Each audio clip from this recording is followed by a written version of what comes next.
Good morning to all of you. I am audible. Omkar आवाज ऐकू येते? Omkar. Yes, sir. So already we know in unit 1 we discussed rectangular waveguide. We discussed circular waveguide. Along with their Yes, sir. field equations.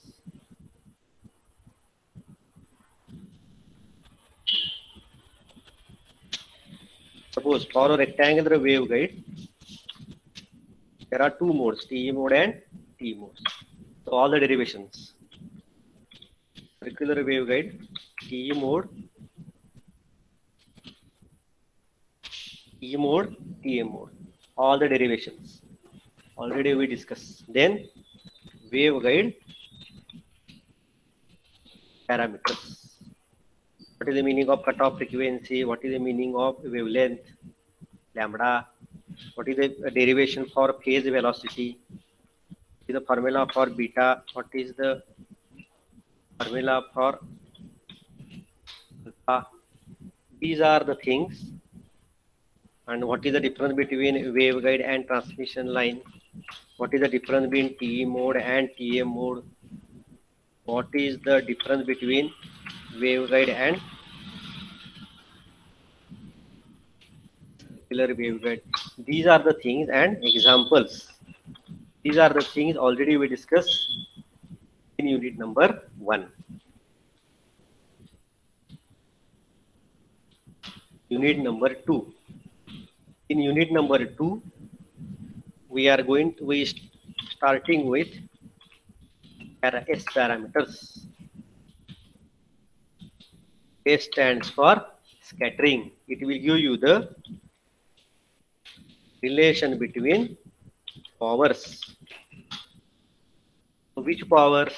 It will give you the relation between input power and output power. Input power is written as Pn, or it is also written as PINC.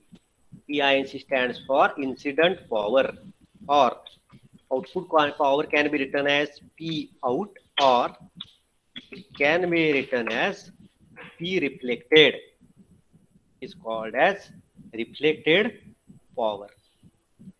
Now we starting with microwave components. Then we discuss with microwave component. These are used to join waveguides. These are the parts which are used to join the waveguides. Then already we discussed derivation for H plane T. H plane T is called as additive T. Already आपण हे prove केले. H plane, it is not a plan. H plane T is called as additive T. Then we discussed E plane T.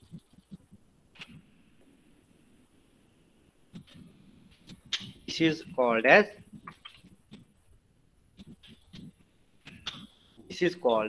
subtractive T. Already we know this subtractive T. And in last lecture we discussed EH plane. It is also called as magic T, or it is also called as T. It is a combination of when we join E plane T along with the H plane T, there is formation of magic T, and magic T is also called as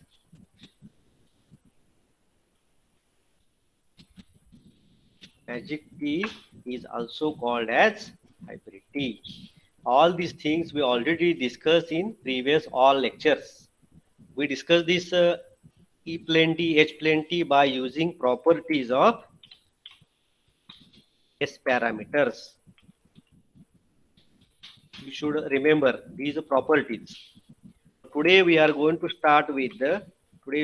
finish this second unit, which is called as directional coupler. It has 4-port device, and we have to see the S matrix analysis. Yes, analysis of this. Now I will share the screen. Directional coupler. Now, if you observe the diagram, थोड़ा maximize करून बघा. There are two ports. This is called as a P1, left hand side. P1 and right hand side is a P2. Once again, below left hand side, it is a P3, and below it is a P4. I will, it is not clear. I will mention this way. Here, the P1 delay. This is a P2. P3. This is a P4. So there are 4 ports. There are 4 ports. So P1, P2, P3, and P4. P1 is the input power. We can say that we are applying the power. We are applying the power at P1. So we can call this as input power. We call this as a input power. P2 is nothing but the output power. P2 is nothing but the output power. So we can say that it is a received power, PR. Now P3 is called as back power. P3, at P3 we are getting the power which is called as a back power. Here P1, P2, P3 power एकमेकांना connect केले आहेत. And P4 is called as the coupled power. I will write down in this. In this diagram, P1, we write this as incident power. P2 is called as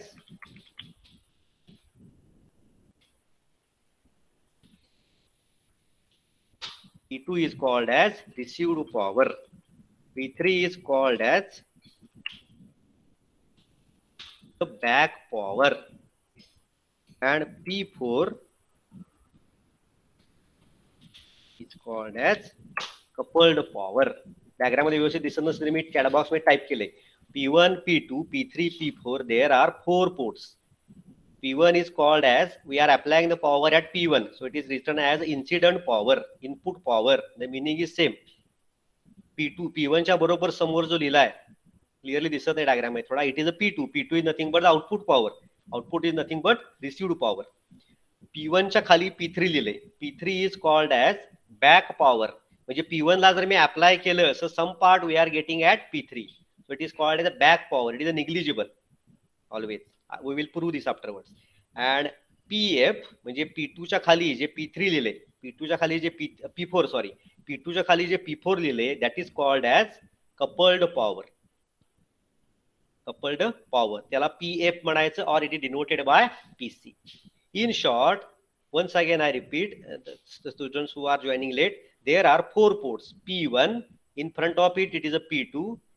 Below P1, it is a P3, and in front of P3, it is a P4. All are interconnected ports. Now, at P1, we are applying the power. At P1, we are applying the power. So it is denoted as PI. At P1, we are applying the power. It is denoted by PI. PI stands for input power. Remember this.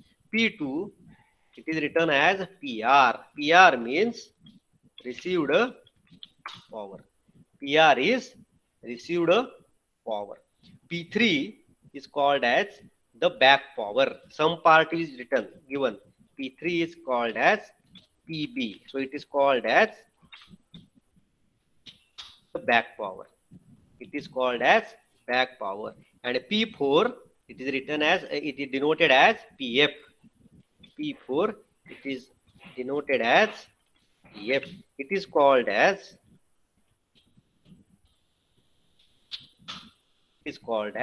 coupled power. एवढं लक्षात आलं का?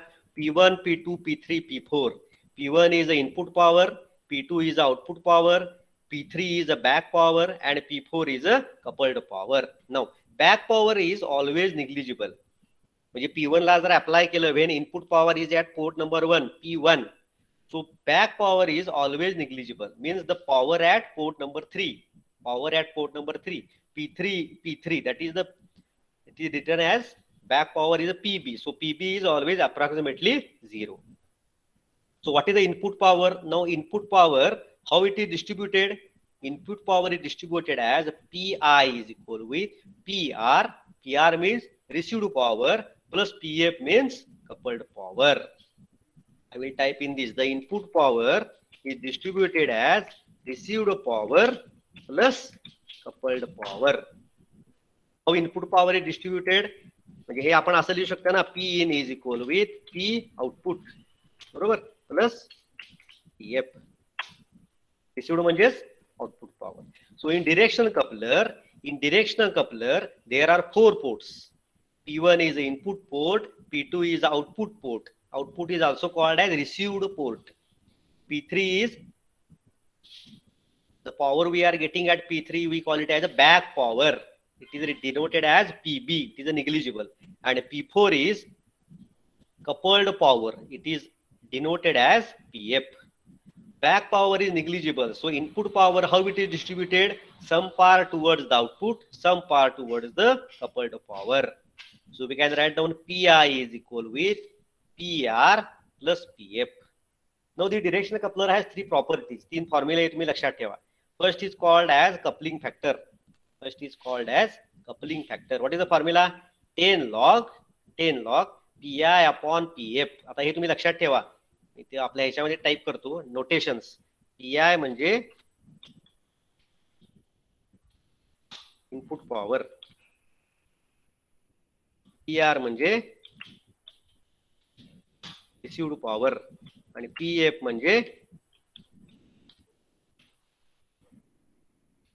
coupled power आणि PB म्हणजे back power. हे थोडं लक्षात ठेवा. Now coupling factor is given by 10 log to the base 10 PI upon PF. आता PI म्हणजे काय, परत मी सांगणार नाही सारखं. PI म्हणजे इनपुट पॉवर अपॉन PF म्हणजे इथे लिहिले बघा coupled power and it is measured in decibels. Now second property is called as directivity. It is denoted by capital D. 10 log to the base 10 PF. हे फॉर्म्युले पाठ करायचा आहे. PF upon PB. What is PF? PF is a coupled power. Upon PB is a back power. And the third property, isolation, it is denoted by capital I. The formula is 10 log to the base 10 PR upon PF. Now what is PR? PR is a received power किंवा त्याला आपण म्हणू शकतो output power divided by PF. आणि PF म्हणजे काय? The coupled power and it is measured in dB. Getting on, now directional coupler has 4 ports, P1, P2, P3 and P4. If you consider P1 as input for incident power, then P2 is a received power. It is denoted by PR. P3 we are getting back power which is negligible, which is denoted by PB. And P4 which is called as a coupled power which is denoted by PF. In short, back power is always negligible.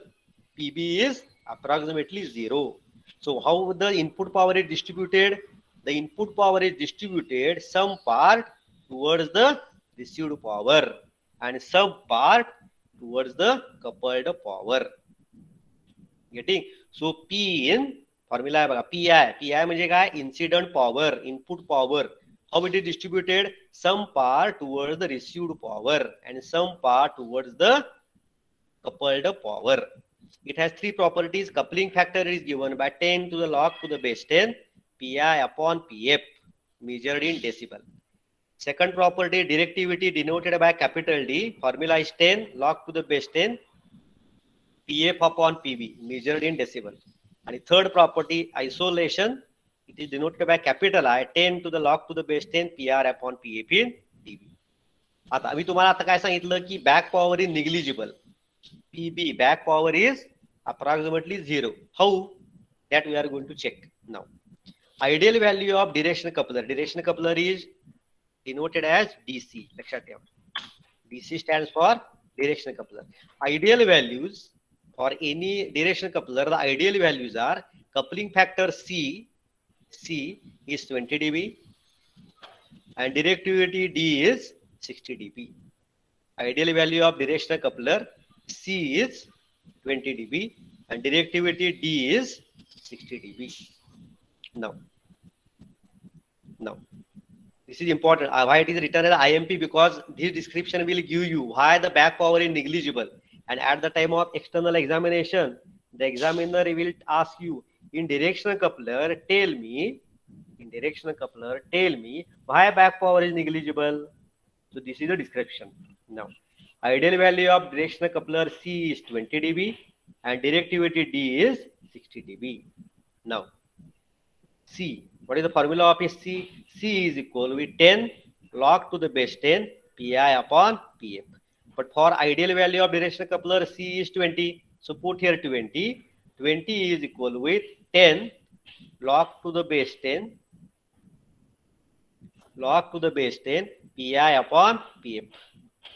In mathematics, you know how we are going to solve this log. 20 is equal with 10 log pi upon pf, means pi upon pf can be written as 10 square. You know this, 10 raised to 2. So it becomes 100. It becomes 100. Pi upon pf becomes 100. Now what is pf? Rearrange the terms. Pf is equal with pi upon 100 or pi upon 10 raised to 2. Now see the second formula, directivity.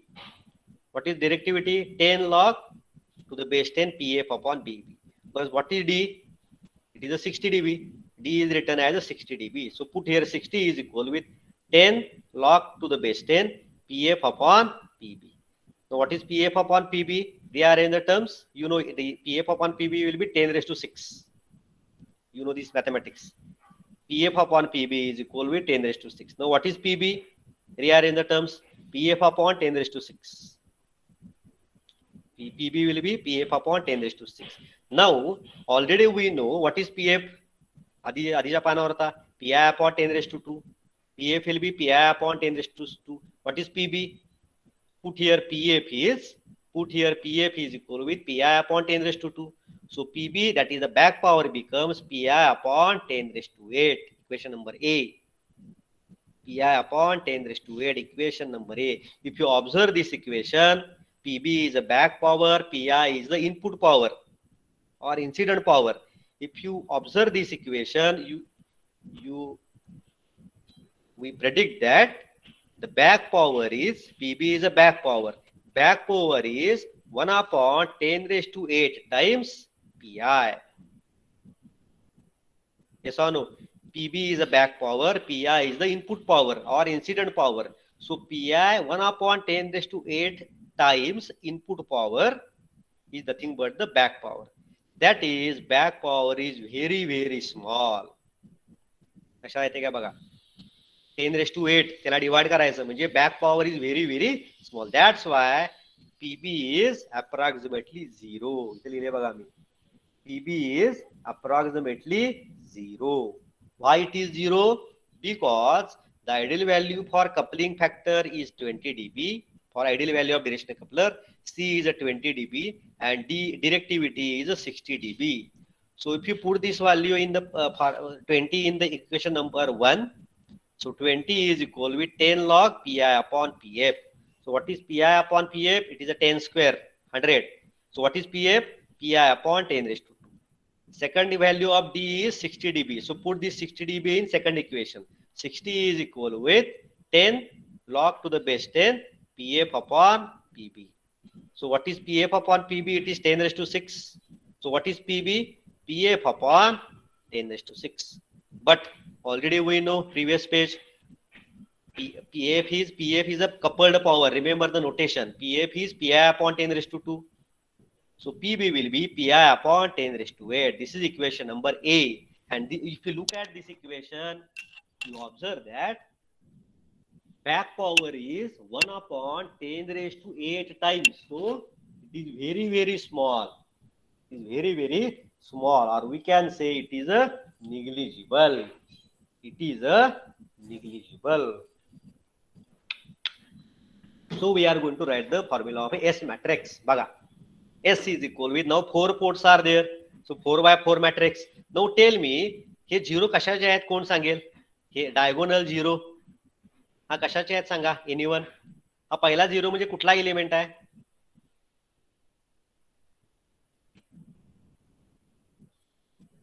Who will tell? S11.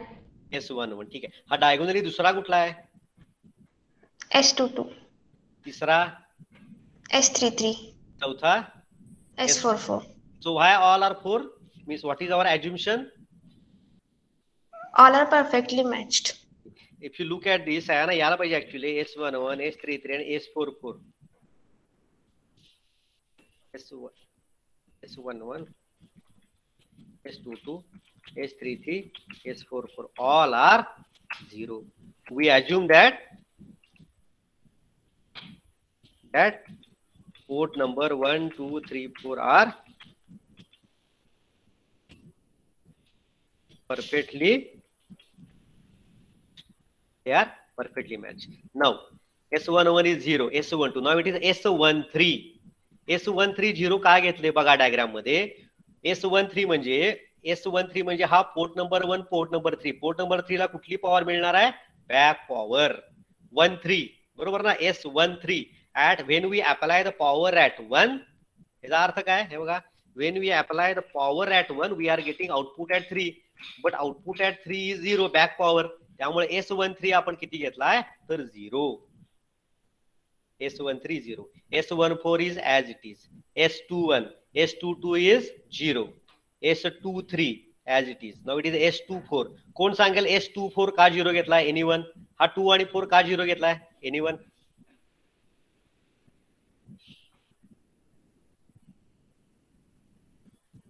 मला सांगा. S13 0 घेतला chat box मध्ये बघा. आता S24 आपण 0 घ्यायचा. 13 आणि हा 24. Why? Who will tell?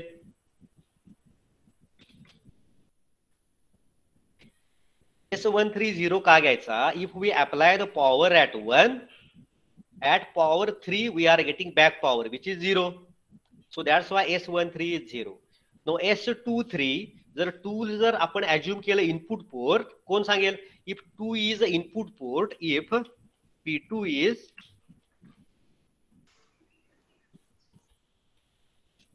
Input port असेल तर बॅक पॉवर आपल्याला पीबी कुठल्या पोर्टला मिळेल? कोण सांगेल? Fourth port. Correct Arya. Okay. आणि कोण म्हणलं? ओके ओंकार. गुड.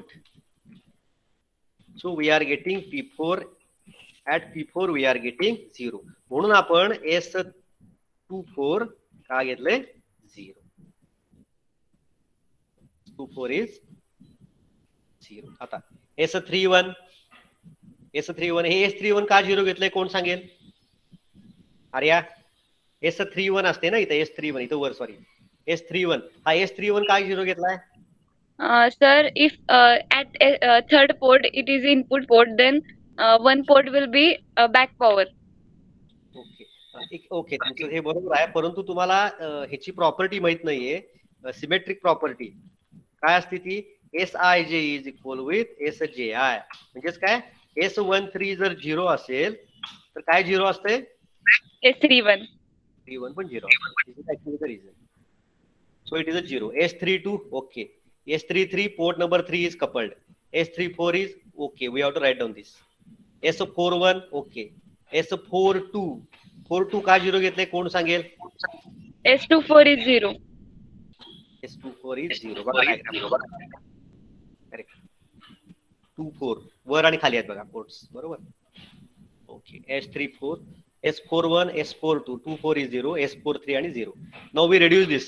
तर आपण दरवेळेला करतोय तसं. 0 0 S12 0, S14 S21 0. Okay. Now if you observe this diagonally, two terms are repeated 2 times. Okay. S14 दोनदा आहे. S14. So where is S14? S14. 14 म्हणजे कुठली पॉवर आहे? कोण सांगेल? 1 ला कुठली पॉवर आणि 4 ला कुठली पॉवर आहे? कोण सांगेल? Input and coupled. Input and coupled. Okay. 1 is the input power and P4 is a coupled power. आणि 2 आणि 3 आणि दुसरा पॅरामीटर कुठला आहे बघा? 2 3 आहे. 2 3 आहे म्हणजे काय 2 आणि 3 म्हणजे कुठली पॉवर आहे 2 ला कुठली पॉवर अप्लाय करायची बरोबर उलट 2 3 म्हणजे काय if 2 is a input power then 3 कुठलं येणार आहे कपल्ड पॉवर बरोबर 2 आणि 3 इट इज डायगोनल बघा 1 4 कपल्ड पॉवर जर 2 जर इनपुट पोर्ट असेल तर 2 3 coupled power whenever it is like this समजलं कसं आहे ना 1 ला जर अप्लाय केलं P1 we are getting the coupled power at P4 आणि जर 2 ला अप्लाय केलं we are getting coupled power at 3 आता मला कोण सांगेल 3 ला जर इनपुट अप्लाय केलं तर कपल्ड पॉवर कुठे मिळेल P1 ला P3 जर आपला इनपुट पोर्ट असेल P3 इनपुट पोर्ट असेल तर आपल्याला कपल्ड पॉवर किती नंबरच्या पोर्टला मिळेल सोपा आहे परत सांगतो P1 जर इनपुट पॉवर असेल तर P4 ला कपल्ड पॉवर मिळणार जर P3 हा इनपुट पोर्ट असेल तर कुठल्या पोर्टला कपल्ड पॉवर मिळणार P2 ला तुला समजा P2 हा इनपुट पोर्ट आहे तर कपल्ड पॉवर कुठे मिळेल P3 ला आणि P4 जर इनपुट पॉवर असेल तर कुठं कपल्ड पॉवर मिळेल P1 ला क्या डायगोनली बघा 1 4 और 4 1 बरोबर किंवा 2 3 और 2 3 असं असेल तर आपल्याला जी पॉवर मिळते it is along with the phase change कळलं हे जे असं डायगोनली आले हे आता प्रूव्ह करायचंय आपण ज्यावेळेला असं येते डायगोनली त्यावेळेला कपल्ड पॉवर आणि input power they are always out of phase with each other means whenever the power is distributed from input power to coupled power there is a change of phase P in आणि PF असं जर मिळालं input power coupled power then there is a change आणि हे आपण prove करायचे आता हे आपण प्रूव्ह करायचे आता नॉर्मल तुम्हाला माहित आहे S मॅट्रिक्स पहिला फॉर्म्युला काय आहे त्याचा कॉम्प्लेक्स कॉन्जुगेट काढायचा S into S star complex conjugate is identity matrix हा लिहून घेतला बघा 0 S12 0 S14 S2 चा काय लिहिला S12 बरोबर लक्षात येते आहे ना 0 0 S23 S23 0 0 0 0 S23 no any substitution 0 0 S34 S34 S14 S14 0 0 S34 S34 0 0 ठीक आहे 16 unknowns we reduce them बरोबर बाय युजिंग S प्रॉपर्टी आता प्रॉपर्टी तुम्हाला माहित आहे multiply S matrix by S complex conjugate is identity matrix बरोबर so S आणि S complex conjugate we are getting identity 1 0 0 0 0 1 0 0 0 0 1 0 0 0 0 1 you R familiar with दिस कारण हे आपण ई प्लेन एच प्लेन आणि मॅजिक टी मध्ये वापरलंय सगळं ठीक आहे आता ऍज युजुअल जी प्रोसिजर आहे आपण फॉर्म्युले तयार करतो त्याच्यापेक्षा थोडंसं हे चेंज आहे थोडंसं बदल आहे लक्षात येईल तुमच्या आता पहिलं R1 C1 first row first column मला कोणतरी अनम्यूट करून सांगा R1 C1 चा फॉर्म्युला काय येईल कोण सांगेल R1 म्हणजे फर्स्ट रो C1 म्हणजे फर्स्ट कॉलम काय येईल इक्वेशन कोण सांगेल बऱ्याचदा घेतले आता mod of S12 square plus mod of S14 square equal with 1 हे बघा first row first column 0 into 0 0 S12 into S12 complex conjugate mod of S12 square 0 into 0 is 0 S14 into complex conjugate S14 mod of S14 square आणि या matrix मधला first row first column is 1 so mod of S12 square plus mod of S14 square is 1 आता what is R2C2 who will tell Omkar Patil tell me what is R2C2 multiply second row and second column काय येणार equation Omkar are you there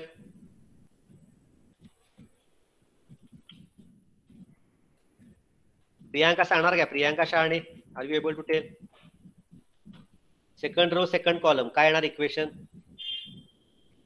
S12 into S12 complex conjugate. So it is a mod of S12 square. Good. 0 into 0, 0. नंतर S12 into complex conjugate of S23 into complex conjugate of S23. So it is a mod of S23 square. आणि शेवटची term 0 into S14 complex conjugate is 0 which is equal with 1. R2C2 second row second column 1. आता R3 into C3 काय येणार आहे? Third row third column. Arya Inamdar, are you able to tell R3C3 काय येणार सांगा?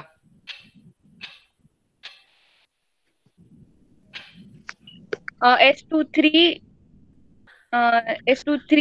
square mod of S23 square plus S34 square is equals to 1. Okay, good. R3C3 is mod of S23 square plus mod of S34 square. हे झालं equation number C. बरोबर. आता पुढचं मी जर calculate केलं, R4C4 काय कॅल्क्युलेट केलेलं नाही आपण. समजा आपण असं कॅल्क्युलेट केलं R3C1. थोडं डेरिव्हेशन वेगळं आहे, मी मगाशीच बोललो तुम्हाला. R3C1 म्हणजे काय येणार आहे? Third row first column. मी सांगतो तुम्हाला काय. Third row first column. लक्ष द्या मॅट्रिक्स कडे. Third row first column 0 into 0 0. S23 into S12 complex conjugate लिहिले बघा. S23 into S12 complex conjugate plus 0 R3C1 0 into 0 0 plus S34 into S14 complex conjugate plus S34 into S14 complex conjugate which is equal with 0. आता 0 का घेतलंय तर R3C1 म्हणजे तिसरा row बघा आपल्या मॅट्रिक्स मध्ये, आयडेंटिटी मॅट्रिक्स मध्ये बघा, तिसरा रो आणि पहिला column. Third row first column element काय येतोय? 0. So R3C1 is S23 into S12 complex conjugate plus S34 into S14 complex conjugate which is equal with 0. Equation number D. आता R1 आणि C3 multiply केलं. First row third column काय येणार बघा? R1C3 0 into 0 0. S12 into S23 complex conjugate. S12 into S23 complex conjugate plus 0 into 0 0.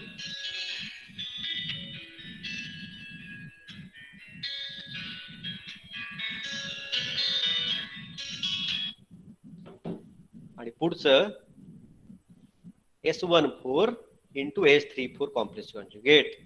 S14 into S34 complex conjugate which is equal with 0. परत 0 का आलं बघा? R1C3 पहिला रो तिसरा कॉलम, पहिला रो तिसरा कॉलम इथे 0. एवढं आतापर्यंत समजलं काय? एवढं getting or not? Other papers काही जण बोलत नाहीत अजिबात. ओंकार मगाशी कुठं होतास रे?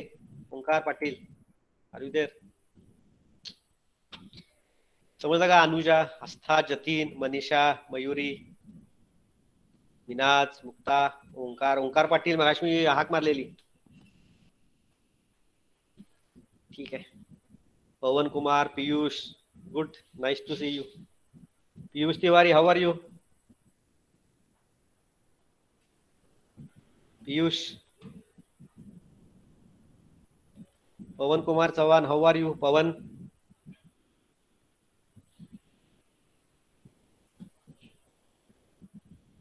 Okay, Pavan Kumar, complete your assignment. Piyush, complete your assignment and upload on Moodle. समजला का? पूजा, प्रज्ञा, प्रियांका, तानिका, सायली, सिद्धार्थ, सुमित, उत्कर्ष, विनोद. ओके.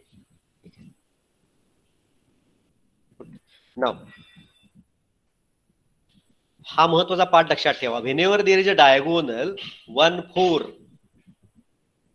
बघा 1 4 4 1 2 3 3 2 असा असेल 2 3 3 2. So definitely there is a change of phase. ते आपण प्रूव्ह करायचं. आता पहिली प्रॉपर्टी काय? एस आणि D complex conjugate multiply identity matrix. Now R1C1 equation number A, R2C2 equation number B, R3C3 equation number C, R3C1 equation number D आणि R1C3 you can consider as equation number E. आता तुम्ही ए आणि बी जर compare केलं, तुम्ही सगळ्या step लिहिलेल्या नाहीत, सोप्या आहेत त्यामुळे. If you compare A and B, right hand side is same, right hand side is same, so naturally left hand side is same. So mod of S12 square plus mod of S14 square is equal with mod of S12 square plus mod of S23 square. मग S12 square आणि S12 square cancel झालं. काय येणार आहे? mod of S14 square is equal with mod of S23 square. दोन्हीचं square root घेतले काय येणार आहे? S14 is equal with S23.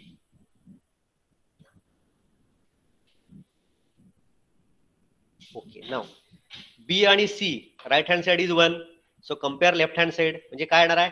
mod of S12 square plus mod of S23 square is equal with mod of S23 square plus mod of S34 square. mod of S23 square आणि mod of S23 square दोन्ही side cancel झालं. mod of S12 square is equal with mod of S34 square.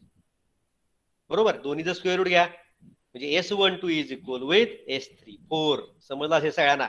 A आणि B compare करा, आपल्याला पहिली condition मिळेल S14 is equal with S23. B आणि C compare करा, S12 is equal with S34. आता हे पार्ट जरा महत्वाचा आहे, समजून घ्या, कारण पुस्तकामध्ये जरी वाचला तुम्ही आता तर तुमच्या लक्षात येणार नाही. मी जरा सोपा करून लिहिलाय. आपण काय अज्युम केले बघा, मग अशी 1 ला जर इनपुट अप्लाय केलं 1 ला, बरोबर, 1 ला, तर आपल्याला कुठं मिळेल? 2 ला मिळेल, बरोबर, आणि कुठं मिळेल? 4 ला, बरोबर. When we apply the input at port number 1, we are getting output at port number 2, we are getting output at port number 4, and we are not getting any power as a back power at port number 3. Clear? Now, when we apply the power at port number 1, maximum power आपल्याला कुठे मिळणार आहे? Naturally output power, it is a P2, बरोबर आहे. आणि at P4 we are getting coupled power. म्हणून मी खाली काय लिहिले बघा, PI म्हणजे काय? Input power at port number 1 is equal with PR म्हणजे काय? Received power, it is a port number 2 plus PF म्हणजे काय? Coupled power, it is at port number 4. So we assume that when the power is applied at 1 we are getting power at port number 2 and which is a real. परंतु 4 ला जी मिळणार आहे at 1 with respect to 4, that power is with respect to change of phase. That is the property of directional coupler. Directional coupler property काय? When the input is applied at port number 1, some part of the input having a real value we are getting at second port, and phase change power with respect to port number 1 and port number 4, that is the change of phase power we are getting at port number 4. Now that's why 1 and 2 consider power at S12 is real and positive. मी आता सांगितलं बघा, S12 is real and positive. Assume करायचे आपण S12 is real and positive. S12 म्हणजे काय?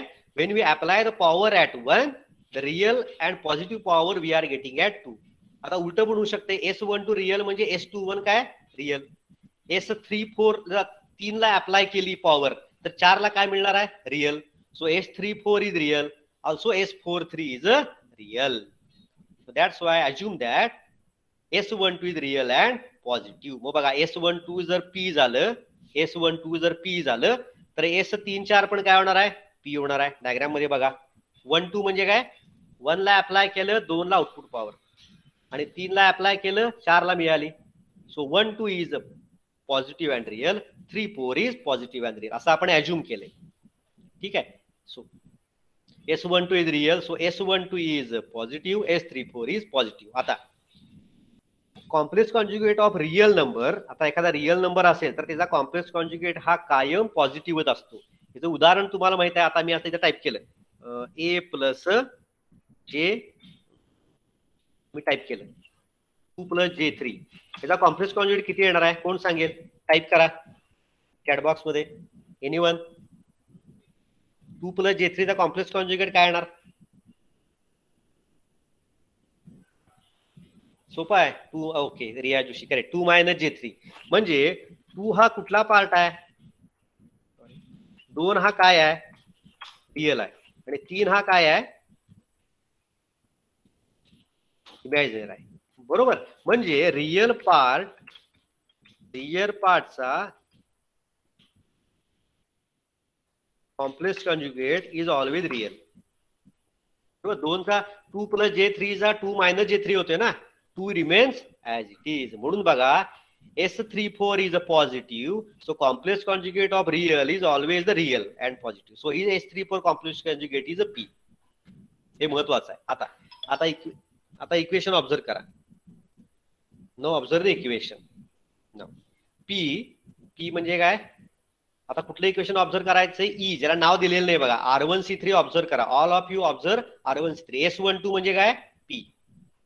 S23 complex conjugate plus S14 as it is लिहिलं, आणि S34 complex conjugate. जर S12 आणि S34 जर पॉझिटिव्ह असतील तर complex conjugate S34 is also P. म्हणून S34 कॉम्प्लेक्स कॉन्जुगेट मी इथं काय लिहिले? P, which is equal with 0. आता पी कॉमन आला यातनं. P into S23 complex conjugate plus S14 complex conjugate, which is equal with 0. So there are two possibilities. Product P multiply by S23 complex conjugate plus S14 is 0. Means either P is 0 or S23 complex conjugate plus S14 is 0. But there is no probability that P is 0. कारण आपण वर assume काय केलंय? P is a real and positive. So P is not equal with 0. So what is the probability? The second term must be equal with 0. So S23 complex conjugate plus S14 is equal with 0. S23 complex conjugate plus S13 is equal with 0. But S14 म्हणजे काय आहे? वर लिहिले बघा. S14 म्हणजे काय आहे? S23. S14 काय आहे? S23. So we can write down this equation as S23 star or complex conjugate as it is plus S14. आणि S14 म्हणजे काय? S23 म्हणजे काय बघा? S23 plus complex conjugate which is equal with 0. S23 plus complex conjugate which is equal with 0. आता ह्याचा अर्थ काय सांगा? हे 0 S23 आणि त्याचा कॉम्प्लेक्स कॉन्जुगेट हे 0 कधी होईल? तर 23 आपलं काय आहे बघा?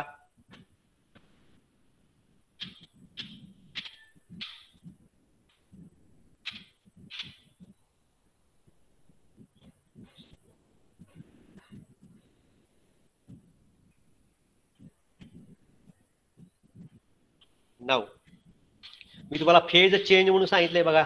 फेज चेंज कुठं होऊ शकतोय? 1 4 2 3. 1 4 आणि 2 3.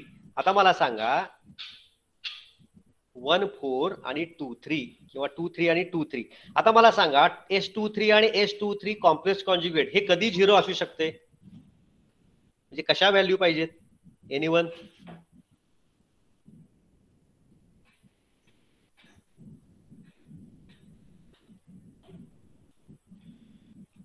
One second, you are not getting, I think 1 4. हे लक्ष द्या. Anyone tell me S23 आणि त्याचा कॉम्प्लेक्स कॉन्जुगेट हा 0 कधी होऊ शकतोय? Equal and opposite values. म्हणजे त्याचा इमॅजिनरी दुसरा पार्ट असतोय ना, तो इमॅजिनरी पार्ट हा अपोजिट पाहिजे.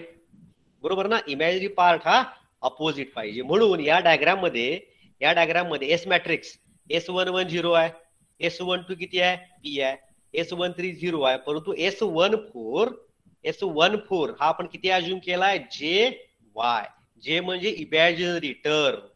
It is a imaginary term. आणि 14 काय आहे बघा? 14 हा 1 आणि 4 डायगोनली आहे. आणि तुम्हाला माहित आहे रिअल पार्ट असेल त्याला फेज चेंज नसतो. हा पार्ट कधी येतोय? रिअल पार्ट असतो त्याला चेंज ऑफ फेज नसतो. परंतु ज्याला इमॅजिनरी पार्ट येतो definitely there is a change of phase. Alpha plus J beta मध्ये अल्फा हा अटेन्युएशन कॉन्स्टंट असतो, बीटा हा फेज कॉन्स्टंट असतो. फक्त अल्फा जर असेल तर there is no any change of phase. परंतु जर बीटा असेल present definitely there is a change of phase. म्हणजे जर 1 4 डायगोनल आहे बघा, 1 4 असेल there is a change of phase. आणि तेच मी मगाशी इथे लिहिलेलं बघा. S14 S23 आणि S14 there is a change of phase. म्हणजे S14 किती पाहिजे? J into Y. तुम्ही Y ऐवजी काय पण लिहू शकता, फक्त J हे महत्वाचं आहे इमॅजिनरी. आता S21 इथं P आहे, S22 हे 2 3 आहे बघा. 2 3 किती पाहिजे? P पाहिजे ना? लक्षात आलं काय बघा? 2 3 हा P आहे, रिअल आहे. बरोबर? तर 2P 2 4 हा ऍक्च्युली हा इनकम्प्लीट आहे, पूर्ण केलेलं नाही मी. हा पूर्ण मॅट्रिक्स तुम्ही कम्प्लीट करा. आता मला तुम्ही सांगा ह्याच्यामध्ये हा मॅट्रिक्स आहे तो S23 किती येणार? S23 इथे किती यायला पाहिजे सांगा, लिहिलेलं नाही मी इथं. S23 पण हा JY S23P यायला पाहिजे, परंतु ज्या ज्या ठिकाणी डायगोनल आहे 1 4 हे 1 आणि 4 आहे किंवा 2 आणि 3 असं असेल, so definitely there is a change of phase. आता पुढच्या लेक्चरला मी तुम्हाला हा मॅट्रिक्स पूर्ण करून दाखवतो. आता हा पूर्ण नाही झालेला, पण फक्त शॉर्ट मध्ये सांगतो पहिल्यापासून. हा एस मॅट्रिक्स आहे, 4 ports R coupled, so S11 S22 S33 S44 सगळे 0. पुन्हा आपली प्रॉपर्टी काय आहे, S into complex conjugate is identity matrix. हा करून घेतला. पहिला इक्वेशन आहे R1C1, equation number A, R2C2, equation number B, R3C3, equation number C, R3C1, equation number D आणि R1C3, इक्वेशन नंबर E असं कन्सिडर करूया आपण. ठीक आहे. आता ज्या ज्या वेळेला स्ट्रेट वे म्हणजे डायग्राम मध्ये बघूया 1 आणि 2 रिलेशन असेल, 1 आणि 2, 1 इज द इनपुट आणि second port is the output, so the power is real. आणि 1 आणि 4 डायगोनल असेल, इनपुट इज 1, पोर्ट इज 1 आणि coupled power is at port number 4, then there is a change of phase. पण real असेल तर we doesn't have a change of phase आणि diagonal असेल तर we have change of phase.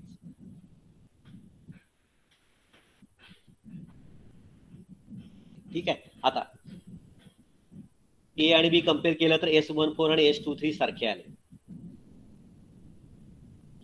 S12 आणि S34 सारखे आले.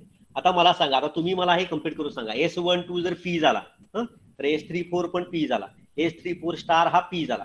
आता इक्वेशन नंबर E आहे ना, त्यामध्ये पुट करा S12 P, S23 complex conjugate plus S14 आणि S34 complex conjugate is P which is equal with 0. P common, bracket मध्ये काय झालं, S23 complex conjugate plus S14 is 0. P is not equal with 0 because it is real. So probability that S23 complex conjugate plus S14 is 0. परंतु वर लिहिले बघा S14 is equal with S23. So put here. So S23 complex conjugate plus S23 is equal with 0. म्हणजेच काय, S23 हा real असेल आणि S23 तिचा कॉम्प्लेक्स कॉन्जुगेट हा 0 कधी असेल, ज्या वेळेला एक आपला 2 प्लस J3 असेल तर हा आणि ह्याचा कॉम्प्लेक्स कॉन्जुगेट जर आपण ऍड केले, ह्याच्या कॉम्प्लेक्स कॉन्जुगेट ऍड केले तर आपल्याला आन्सर किती यायला पाहिजे, 0 यायला पाहिजे, 0 यायला पाहिजे. ह्याचा अर्थ J3 ची व्हॅल्यू किती व्हायला पाहिजे,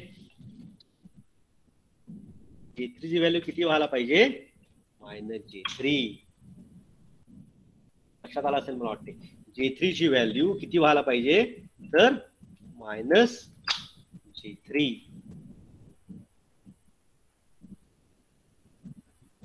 तेच लिहिले बघा इथे, हे बघा. आता मी कम्प्लीट करूया आपण मॅट्रिक्स. ठीक आहे. S11 S12 S13 आता S14 किती आला, diagonally, so it is imaginary. आता S मला मॅट्रिक्स दाखवतो. हा S12 हा पॉझिटिव्ह 0. आता मला कोण सांगेल S23 हा रिअल असेल का इमॅजिनरी, S23 कोण सांगेल रिअल असेल का imaginary, who will tell? It is a imaginary S23. मला हे दाखवतोय मॅट्रिक्स 2 and 3 डायगोनली इमॅजिनरी का असेल, कारण तसा घेतला तरच त्याचा, इथे लिहिले बघा ह्या इक्वेशन लक्षात येईल, तसा घेतला तर त्याचा कॉम्प्लेक्स कॉन्जुगेट 0 येईल. बरोबर ना, समजलं का सगळ्यांना. समजा मी आता हे तुम्हाला हे करून दाखवतो, S23 प्लस कॉम्प्लेक्स कॉन्जुगेट. समजा मी असं धरलं S12 इज अ पॉझिटिव्ह आणि रिअल, तर याचा कॉम्प्लेक्स कॉन्जुगेट काय येणार आहे, पॉझिटिव्ह आणि रिअलच येणार आहे. बरोबर आहे. म्हणून S23 आणि त्याचा कॉम्प्लेक्स कॉन्जुगेट मला किती यायला पाहिजे, 0 यायला पाहिजे ना, ऍडिशन. हे बघा S23 आणि त्याचा कॉम्प्लेक्स कॉन्जुगेट हा मला 0 यायला पाहिजे. म्हणजे S23 ची व्हॅल्यू मी कशी धरायला पाहिजे, अशी धरायला पाहिजे, 2 प्लस J3 अशी धरायला पाहिजे. म्हणजे कॉम्प्लेक्स कॉन्जुगेट आला 2 मायनस J3, म्हणजे याची ऍडिशन झाली 0. ऍडिशन झाली 0.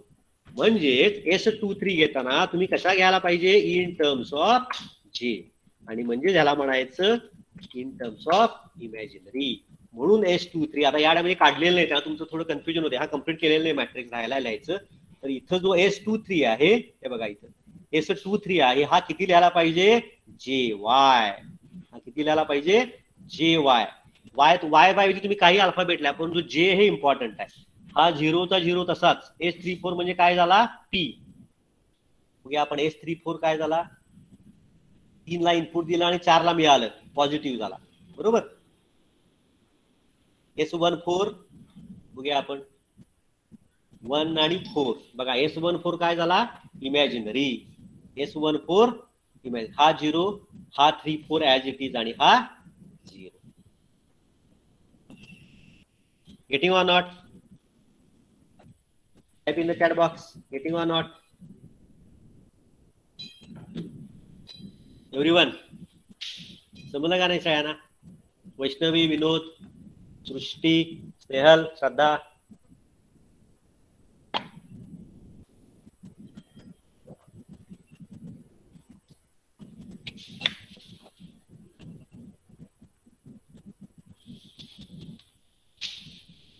थोडं लक्षात घ्या, 5 मिनिटात सांगतो मी.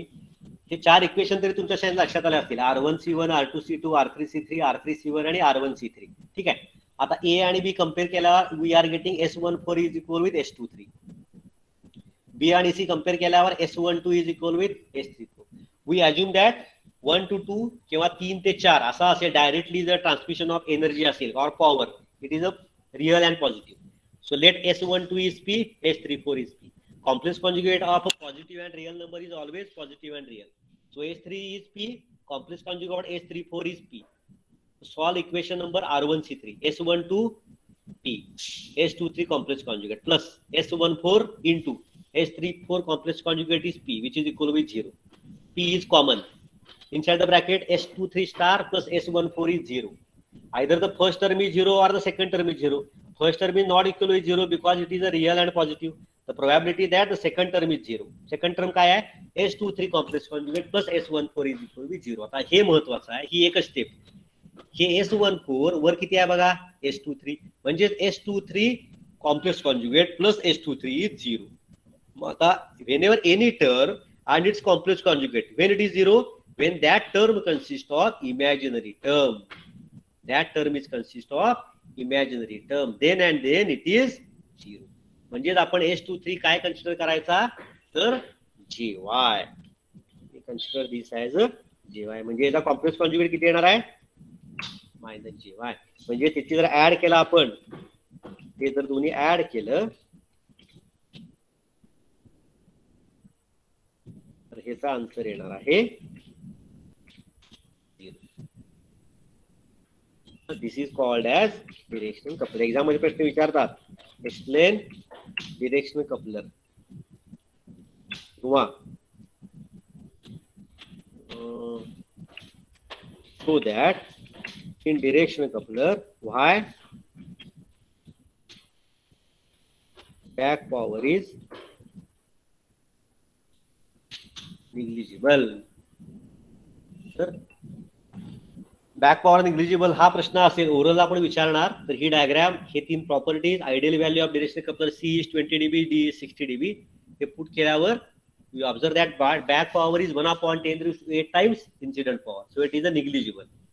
त्यानंतर आपल्या एक्स मॅट्रिक्सच्या प्रॉपर्टीज आहे, त्याच्यावरनं we prove that whenever it is a diagonally there is a change of phase. हे बघा असं 1 4 2 3 2 3 1 4, म्हणजे याच्यामध्ये हा डायगोनली इथे JY येणार, JY JY JY. हा थोडा लिहायला चुकलेला आहे, पुढच्या लेक्चरला मी तो लिहून देईन तुम्हाला. हे हा JY JY JY JY 1 4 2 3 बघा, 1 4 कुठं आहे, 1 4 डायगोनली, 2 3 डायगोनली. समज आहे ना. ठीक आहे. आता असाइनमेंट अपलोड करा, जे बऱ्याच दिवसांनी आले असेल लेक्चरला, अपलोड असे मी तारीख दिली आहे त्याच्यात अपलोड करा. आता आपण सेकंड टूल घ्यायचे, IAC कॉम्पोनंट 2. हे मी MCQ घेणार आहे.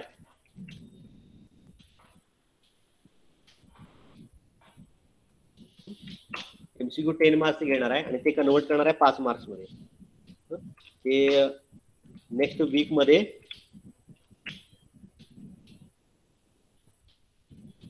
it depends on unit 1 as well as unit 2. समजलं? Any query? नाही ना एनी क्वेरी? काय विचारायचं कोणाला काय? ओके ठीक आहे.